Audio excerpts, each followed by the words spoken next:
Hey guys, welcome back to our channel প্রিয়পোষণ creators.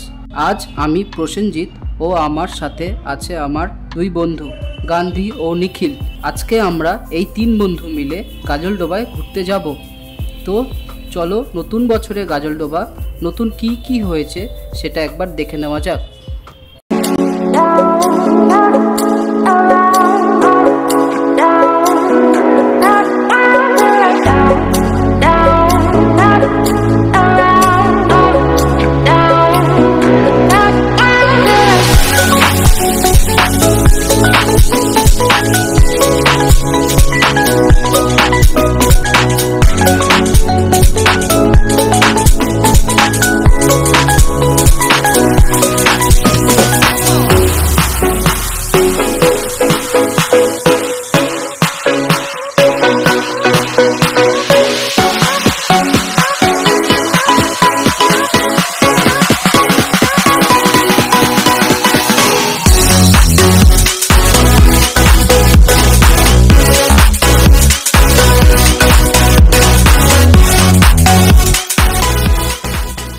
গাজলডোবায় যাওয়ার পথে এই নিম ইকো পার্কটিতে চলো একবার আমরা ঘুরে আসি। হ্যালো হে গাইস, আমরা আজকে তিন বন্ধু মিলে আসলাম। জায়গাটা খুবই সুন্দর জায়গা, নিমবন। জায়গাটার নাম মনে পড়ছিল না, বন্ধু বলে দিল নিমবন। তো জায়গাটা কিরকম আছে তোমাদের কিন্তু ঘুরিয়ে দেখাচ্ছি, দেখতে থাকো। এই নিম ইকো পার্কটি সুন্দর একটি অফবিট প্লেস, যেখানে চারপাশে রয়েছে অনেক সুন্দর সুন্দর জায়গা।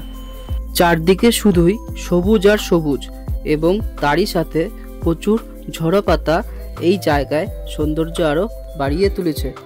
এই পার্কের পাশ দিয়ে একটি নদী বয়ে গিয়েছে, যেটি গাজলডোবার তিস্তা ক্যানেলের একটি অংশ। আর এই নদীর তীব্রতা খুবই চোখে পড়ার মতো। এখন এই ওয়াটারফলে প্রায় প্রচুর পর্যটক ঘুরতে আসছে, আর এই নদীটি গিয়েছে মিশে করতোয়া নদীতে। এছাড়া এখানে একটি পুরনো কালী মন্দিরও আছে। তার পাশাপাশি এখানে ট্যুরিস্টদের জন্য বসার ছাউনিও তৈরি করা হয়েছে। এই জন্য এই জায়গায় প্রচুর পর্যটক পিকনিকও করে থাকে। তো চলো এবার নদীটি একবার দেখে নেওয়া যাক। তো গাইস, আমি আমার বন্ধু নিখিল, আর এই ক্যামেরাম্যান দেখো, এই ক্যামেরাম্যান গান্ধী। তো গাইস, আমরা বলতে যাচ্ছিলাম এটা একটা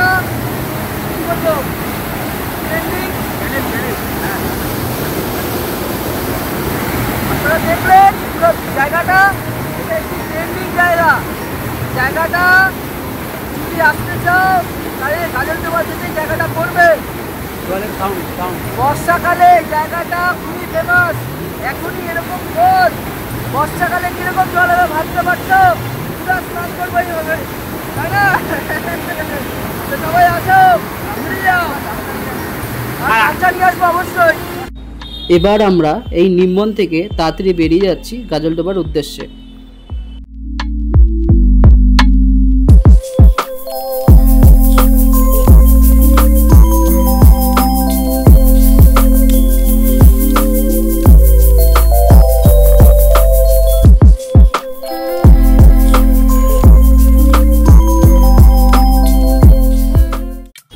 আমরা এখন পৌঁছে গেলাম গাজলডোবার নতুন ব্রিজের সামনে। এই ব্রিজটি কিন্তু অস্ট্রেলিয়ার সিডনি ব্রিজের আদলে তৈরি করা হয়েছে। 60 টাকা বললো না? এটা 60 টাকা, ওইটা 70 টাকা। টাকা লাগে তো টাকা নিয়ে। প্রচণ্ড গরম থাকায় আর এরই সাথে ডাবের দাম অত্যাধিক বেশি হওয়ায় একটা ডাব আমরা তিন বন্ধু মিলে ভাগ করে খেলাম।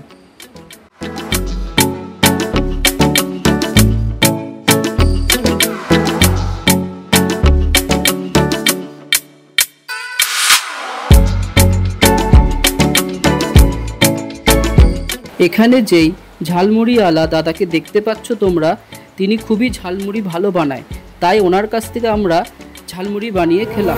অনলাইনে ছেড়ে দাও, আবার ভাইরাল সবাই আসো গাজলডোবা, আসে দাদার কাছে অবশ্যই আসবা ঝালমুড়ি খেতে। 12 মাসে আসি। হ্যাঁ, ছোটোবেলা যখন ছাড়বি আমার বউ দেখবে, দিয়ে দাও, হাতে দিয়ে দাও। হ্যাঁ হ্যাঁ ছোটো কাগজ দিতে হয়ে যাবে, দিয়ে দাও না দিলে বড়ো বড়ো নাই তো। কত করে? একটা 40 টাকা একটা, 20 টাকা দেবেন তো, 20 টাকা দেবেন।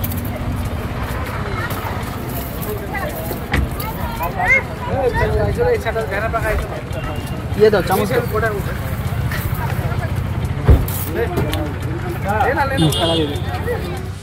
আজকে গাজলডোবা ব্রিজের উপর দাঁড়িয়ে পছন্দিদার গান্ধী মিল্কি বার আইসক্রিম খাচ্ছে।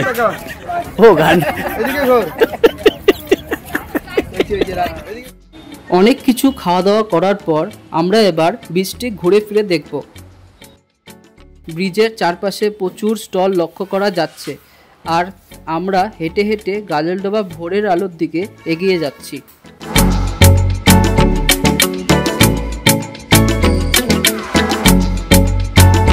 এটি হলো সেই জায়গা যেখানে ভোরের আলো দেখতে বিভিন্ন জায়গার থেকে পর্যটকরা এসে থাকে। আপনারা যদি এই জায়গাতে আসতে চান তো অবশ্যই ছুটির দিন বাদ দিয়ে আসবেন। তার কারণ হলো আমরা প্রায় এখানে এসে থাকি, বিশেষ করে ছুটির দিনগুলোতে এখানে অনেক ভিড় হয়।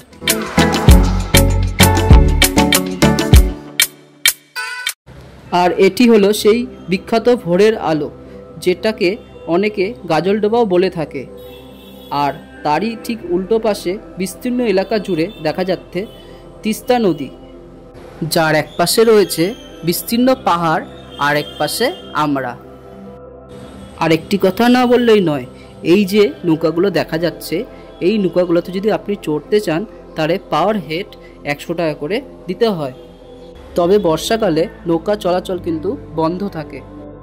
তবে যাই হোক, আমরা কিন্তু এখন 3 বন্ধু মিলে নদীর ঘাট থেকে উপরের দিকে উঠে আসছি। আর বাইরে এসে আমাদের কিন্তু আরেক বন্ধু প্রফুল্লর সাথে দেখা হয়ে গেল। এবার আমরা সবাই মিলে কিন্তু বাড়ির উদ্দেশ্যে ফাইনালি রওনা দিলাম। তবে কিন্তু গাজলডোবার এই সুন্দর বিকেলটা আমাদের খুবই ভালো কাটলো। তো বন্ধুরা, আজকের মতো বাই বাই। এখানে দেখা হচ্ছে নেক্সট কোনো আবার ভিডিওতে।